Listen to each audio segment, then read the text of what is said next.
आज के हम इस वीडियो में पढ़ेंगे Arrhenius theory of electrolytic dissociation. तो यदि आप मेरे चैनल केमिस्ट्री विजार्ड पर नए हैं तो मैं आपको बता दूं कि मैं इस चैनल पे केमिस्ट्री ऑनर्स पार्ट 1, पार्ट 2 और पार्ट 3 के वीडियोज़ को अपलोड करता रहता हूं। साथ ही क्वेश्चन बैंक प्रोवाइड करवाता हूं। यदि आपको क्वेश्चन बैंक चाहिए, सोल्यूशन चाहिए एलएनएमयू का, तो हमारे व्हाट्सएप के माध्यम से हमसे प्राप्त कर सकते हैं। तो बहरहाल देखिए अभी Arrhenius theory of electrolytic dissociation. तो देखिए main postulate of Arrhenius theory of electrolytic dissociation are following. कहता है कि आर्हेनियस थ्योरी का जो डिसोसिएशन का जो इसका पोस्टुलेट जो है वो फॉलोइंग है, जो इस प्रकार है। देखिए पहला क्या कहता है, When an electrolyte is dissolved in water, it breaks up into two types of changed particle that are called ions. जब किसी भी इलेक्ट्रोलाइट को पानी में हम रखते हैं तो वो ब्रेक हो जाता है टू पार्ट में, टू टाइप्स में, जिसको हम लोग बोलते हैं आयंस बोलते हैं। The ions having positive charge are called cation, while those having negative charge are called anion. देखिए जब पॉजिटिव चार्ज होता है तो उसको हम लोग बोलते हैं कटायन, और नेगेटिव चार्ज को बोलते हैं हम लोग एनायन बोलते हैं। जैसे ए भी कोई सब्सटेंस है, इसको हम लोग डिजोल्व के पानी में, तो ए प्लस और Cl माइनस जो हुआ, तो ये प्लस वाला जो हुआ पॉजिटिव चार्ज हुआ वह कटायन हुआ, और माइनस वाला एनायन हो गया, राइट।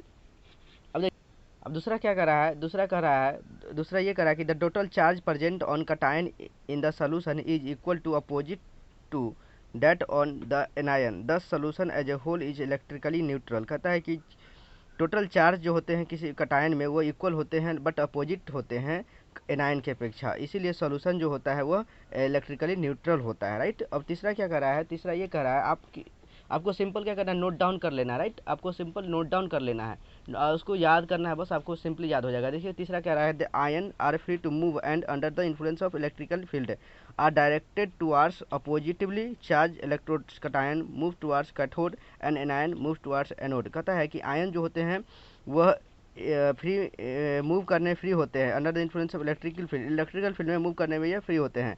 कटायन एनायन की तरफ मूव करता है और एनायन कटायन की तरफ मूव करता है, राइट। और कटायन जो होता है कटायन मूव करता है कैथोड की तरफ, एनायन मूव करता है एनोड की तरफ। अब हमेशा याद रखिएगा कटायन कैथोड की तरफ और एनायन एनोड की तरफ मूव करता है जब इलेक्ट्रिकल फील्ड के इन्फ्लुएंस में, राइट। तो तीन ठो ये पोस्टुलेट, और आगे भी तीन। द आयन, आप देखिए चौथा पोस्टुलेट क्या है, the ion obtained by dissociation of the electrolyte are constantly reunite to form undissociated molecule, and a state of equilibrium exists between the ionized and unionized molecule which is called ionic equilibrium।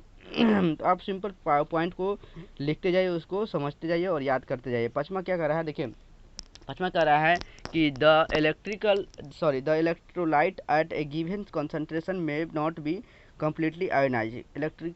Electrolyte at a given concentration may not be completely ionized, and the fraction of total number of molecules of the electrolyte that dissociate into ions is called degree of the ionization or dissociation. It is usually denoted by alpha. अब देखिए degree of ionisation alpha बराबर क्या होता है, number of molecules dissociate into ions by total number of molecules.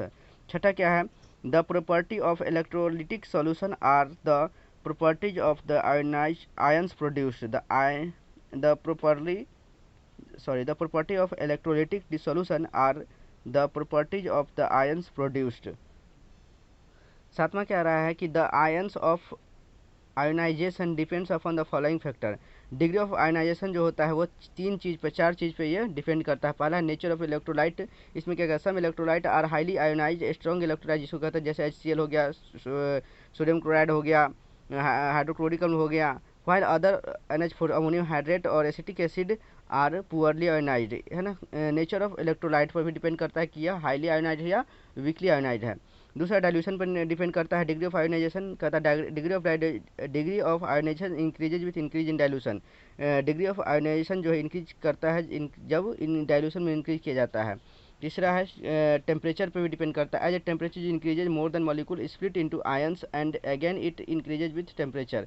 Temperature पे भी depend करता है, और प्रेजेंस ऑफ कॉमन आयंस क्या कहता है, the ions of the dissociation of an electrolyte decreases when another electrolyte is present with furnishes a common ion. This effect is called common ion effect। जैसे degree of dissociation करते हैं ammonium hydrate का, तो in decreases in presence of ammonium chloride. तो I hope कि आपको ये video समझ में आया होगा। Thanks for watching. Chemistry with R is always with you.